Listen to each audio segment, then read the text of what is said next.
96 लाख रुपए का कर्ज है। कितने? 96 लाख रुपए का कर्ज है।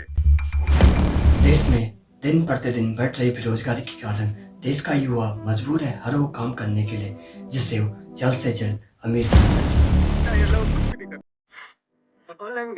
ऑनलाइन का सब लोग ऐड करते हैं। एडिंग के अंदर सब लोग आते हैं, ऐड करते हैं, इतना पैसा का पे करो, इतने पैसा मिलता है, इतना पैसा। तो मैंने तो एक भी नहीं छोड़ा जिस जिसका ऐड आया ना।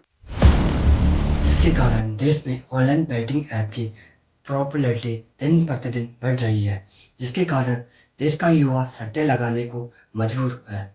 और ये लोग भी ऐड जाता है अपना, ये जो कमेटी लोगों का भी आया है, पैसा पूछे पैसे सबको पैसा बांट रहे हैं वगैरह, एक भी नहीं छोड़ा।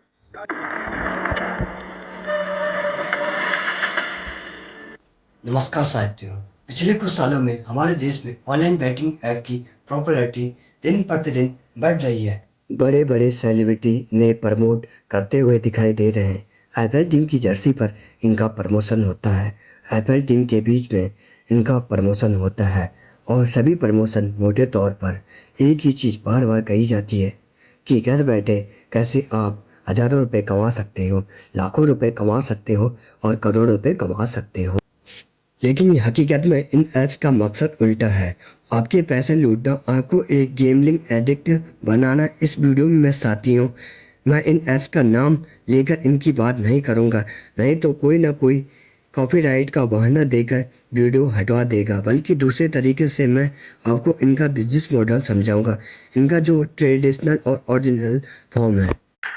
कसिनो कसिनो कौन सी साइकोलॉजी ट्रिक्स का इस्तेमाल करके लोगों को बेवकूफ़ बनाते हैं और लोगों के पैसे लूटते हैं, आइए समझते हैं आज के इस वीडियो में। और जैसे जैसे आप समझेंगे आपको दिखेगा कि सिमिलर ट्रिक अब आज के इन ऑनलाइन बैटिंग ऐप्स के द्वारा इस्तेमाल करी जाती है।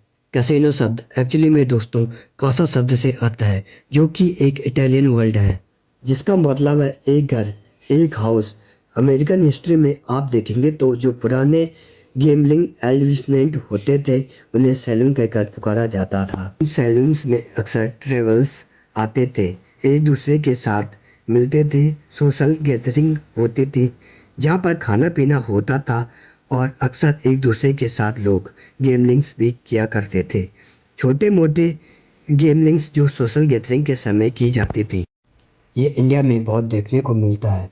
तमुला खिलना हुआ जैसा ये काफ़ी कल्चर का हिस्सा रहा है। मोर ऑफ लेस काफ़ी हार्मलेस और फनी चीज़ रही है। थ्रू आउट हिस्टोरी और कसिनो भी ओरिजिनली इसी पर्पज से बनाए गए थे। आज के दिन इनका नाम जरूर सेम है, लेकिन मकसद पूरी तरीका से डिफरेंट है। अभी इनका फोकस सिर्फ और सिर्फ ज़्यादा से ज़्यादा पैसे कमाने पर है, और ये तभी होता है जब लोग ज़्यादा से ज़्यादा एडिक्टेड बन जाए गेमिंग्स का, क्योंकि किसी भी कसिनो के लिए इनका प्राइमरी इनकम सोर्स है।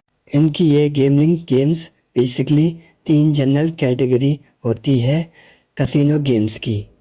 पहला गेमिंग मशीन, दूसरा टेबल्स गेम्स, तीसरा random numbers game. Gaming machine जैसे स्लॉट मशीन, जिनमें यूजुअली एक ही प्लेयर के द्वारा खेला जाता है एक टाइम पर। कसिनो में जो बाकी एम्प्लॉयज़ होते हैं इनकी कोई इन्वॉल्व नहीं होती इसमें। दूसरा ये जो टेबल्स गेम है जैसे ब्लैक जैक या क्रैप्स हो गया, इनमें एक से ज़्यादा प्लेयर खेल सकते हैं और अक्सर प्लेयर्स हाउस के खिलाफ ही कम्पीट कर रहे होते हैं। हाउस ही यहाँ पर कसिनो खुद होता है। इन टेबल्स गेम को ऑर्गेनाइज किया जाता है कैसीनो के एम्प्लॉयज़ के द्वारा, जिन्हें डीलर्स कहा जाता है। और तीसरा रैंडम नंबर्स गेम जैसा कि केनो या विंगो, जिसमें रैंडम नंबर जनरेट किए जाते हैं या तो कंप्यूटर के द्वारा या फिर किसी एम्प्लॉयज़।